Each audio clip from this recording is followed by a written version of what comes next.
శ్రీరాముడిగా, రావణుడిగా, శ్రీకృష్ణ కర్ణుడిగా, భీముడిగా, దుర్యోధనుడిగా, భీష్ముడిగా, అవతార పురుషుడిగా, ప్రజల గుండెల్లో దేవుడిగా నిలుకునిగా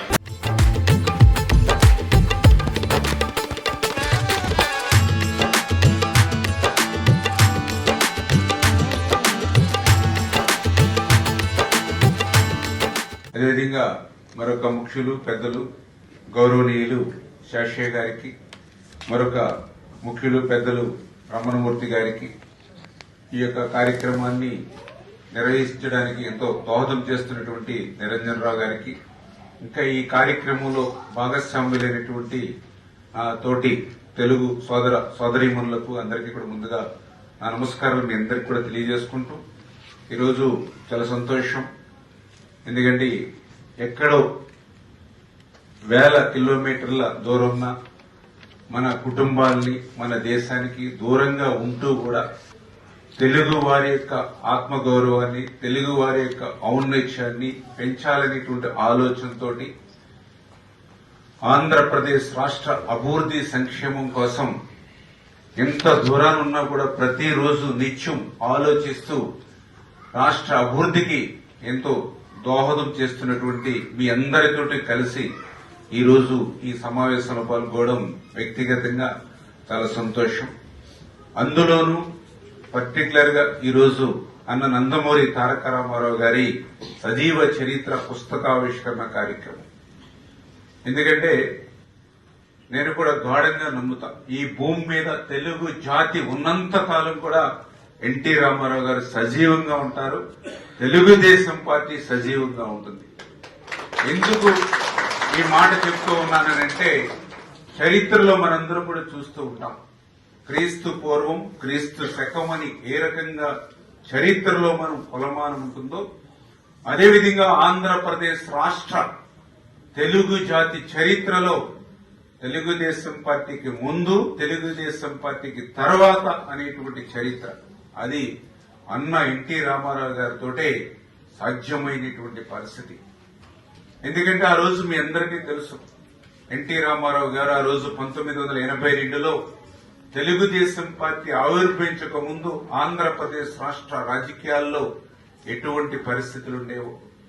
ఆ రోజు రాజకీయం అంటే ఫ్యాక్షనిస్టుల చేతిలోను, ఇండస్ట్రీస్టుల చేతిలోను, క్యాపిటలిస్టుల చేతిలోను, భూస్వాముల చేతిలోను ఉన్నప్పుడు రాజకీయాలంటే సామాన్యుడికి సైతం తెలియజెప్పేది ఆ రోజు అన్న ఎన్టీ రామారావు గారు, తెలుగుదేశం పార్టీ.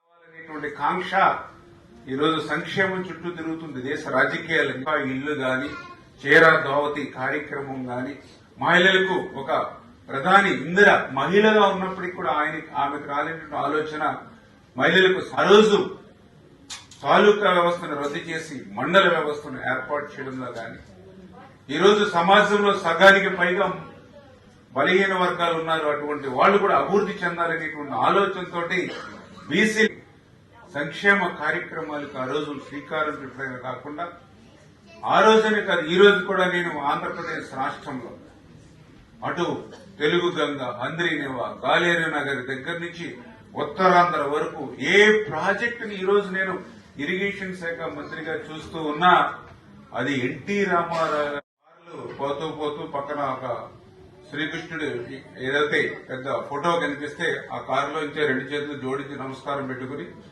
ఏమన్నా మనం ఇంత ప్రధానమంత్రి అధికారంలో ఉండి కూడా మన సభలకు చూస్తే ఇట్లా జనం వెలవెలిపోయారు, ఆయన ఎవరండి ఎన్టీ రామారావు, ఇలా లక్షలాది మంది వేలాది మంది జనం ఎక్కడో సరిహద్దులకు ఎక్కడ రావడం ఏంటంటే, ఎవరు ఎన్టీ రామారావు అంటే ఇప్పుడు మీరు దండం పెట్టుకున్నారు కదా శ్రీకృష్ణుడు, ఆయన ఎన్టీ రామారావు అని ఆ కారులో ఉన్నారని చెప్పినటువంటి అంటే ఆ రకంగా ఎన్టీ రామారావు అంటే నిజంగా అట్లా ప్రజల్లో గాని నాయకులు గాని చొచ్చుకెళ్లినటువంటి వ్యక్తి.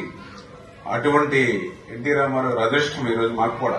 ఎందుకంటే ఎంతో మంది సామాన్యులు సైతం ఈరోజు రాజకీయాల్లోకి రావడం, ఆంధ్రప్రదేశ్ రాష్ట్ర రూపురేఖల్ని మార్చేటువంటి క్రమంలో భాగస్వాములు కావడం, నిజంగా ఆయన ఏ ముహూర్తాన్ని తెలుగుదేశం పార్టీని పెట్టారో గాని ఆ రోజు నుంచి ఈ రోజు వరకు ఎన్నో ఆటుపోట్లను ఎదుర్కొంది తెలుగుదేశం పార్టీ.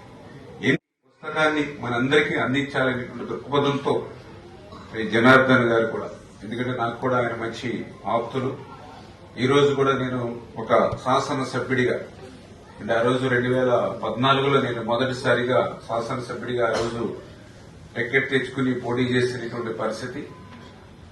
నేను కూడా చిన్నప్పటి నుంచి రాజకీయాల్లో కొంచెం ఆ రుణాన్ని కొంతమేరైనా తీర్చుకోవాలనే ఉద్దేశంతో నిజంగా శేషయ్య గారు చేస్తున్నటువంటి కృషి నేను ఈరోజు పర్టికులర్ గా ఆయన యొక్క జన్మభూమి అయినటువంటి మరి ఆ యొక్క కార్యక్రమాలు, అందులో కూడా నేను కూడా ఇరిగేషన్ మాకు సంబంధించినటువంటి ఆ రైతాంగానికి సంబంధించినటువంటి కెనాల్స్ విషయంలో గాని, అదేవిధంగా అక్కడ ఏదైతే డోర్స్, షట్టర్స్, ఇట్లా ప్రతి విషయంలోనూ ఆయన ఇతోధికంగా అక్కడ సాయం అందించడం గాని, అదేవిధంగా అక్కడ సిఎస్ఆర్ ఫండ్స్ నుంచి గాని, ఇట్లా ఆయన వ్యక్తిగతంగా ఆయన అక్కడ ఇచ్చేటువంటి సహాయం నేను ఈ రోజంతా కూడా దగ్గరుండి నేను కూడా చూడడం, అక్కడ వాళ్ళతో కూడా నేను కూడా మాట్లాడడం, తద్వారా నిజంగా శాషయ్య గారికి నేను కూడా అభిమానిగా ఈ రోజు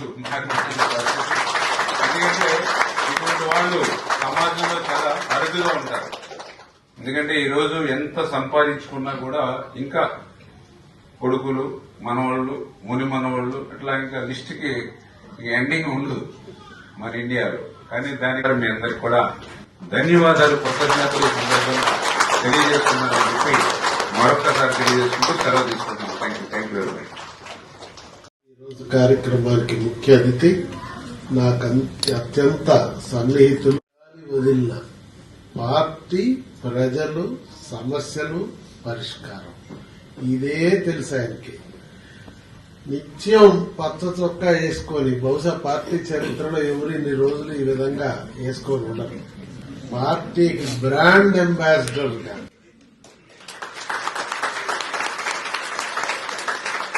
స్వతంత్ర సమరయోధుల చరిత్ర, అట్లానే పేదవాడి నుంచి రాజు వరకు సమాజంలో ఉన్నటువంటి అన్ని పాత్రలు ఇక్కడ ఈ రూమ్ లో ఉన్న మనం అందరి 302 సినిమాలలో కొద్ది కాలం 33 సంవత్సరాల సినీ చరిత్రలో నటించాడు. ఈ కాలంలో సినిమా తీయాలంటే సంవత్సరం పడుతుంది, 2 సంవత్సరాలు పడుతుంది. ఆయన ఒకే సంవత్సరంలో 16 సినిమాలు రిలీజ్ చేశాడు, నటించాడు. దానవీర సూరకర్ణ లాంటి అన్ని పాత్రలు ధరించి డైరెక్షన్ చేసినటువంటి సినిమాని 43 రోజుల్లోనే తీశాడు. సినిమా హిట్ అయిపోయింది. చెప్పిన ప్రతి మాటని అమలు చేసిన రాజకీయ నాయకుడు ఒక్కడే ఎన్టీ రామారావు గారు. ఎట్లా ఆ కాలంలోనే చూడండి ఆయన యొక్క నిజాయితీ. హైదరాబాద్ లో మెహదీపట్నంలో చూస్తాం కదా, 5 ఇళ్లు వరుసన ఉంటాయి. మనం యాత్రకు వెళ్తే హైదరాబాద్ చిన్నప్పుడు మనం జూ చూస్తాం, సాలార్జంగ్ మ్యూజియం చూస్తాం, పబ్లిక్ గార్డెన్స్ చూస్తాం, చివరికి అదిగో అన్నగారి పిల్లల ఇండ్లు అని 5 మెహదీపట్నంలో ఒక మోడల్ లా కట్టాడు. ఆ ఇళ్లు కోడళ్ల పేరుతో పెట్టాడు ఆనాడు ఎన్టీ రామారావు గారిది కూడా రాయటం జరిగింది. ఇవన్నీ దీంతో పాటు సజీవ చరిత్ర, ఇంకా మేము రాసిన పుస్తకాలన్నీ కూడా అన్న ఎన్టీఆర్ మొబైల్ యాప్ లో అన్ని విషయాలు ఉన్నాయి. ఇందాక చెప్పారు, మీరు ఒక్కసారి దాన్ని టైప్ చేసి చూస్తే మీకు అందులో సమాచారం అంతా దొరుకుద్ది. దీన్ని మాత్రం మొట్టమొదట ఆడియో బుక్ కూడా రిలీజ్ చేశాం. ఎందుకంటే ఈ కాలం మీరంతా కార్లు డ్రైవింగ్ చేస్తా, గేవింగ్ చేస్తా, ఏయో పాటలు ఇంకేదో కథ యూట్యూబ్ లో వింటున్నారు. అట్లాంటిది మన చరిత్ర వింటారని చెప్పి దీన్ని ప్రయత్నం చేశాను.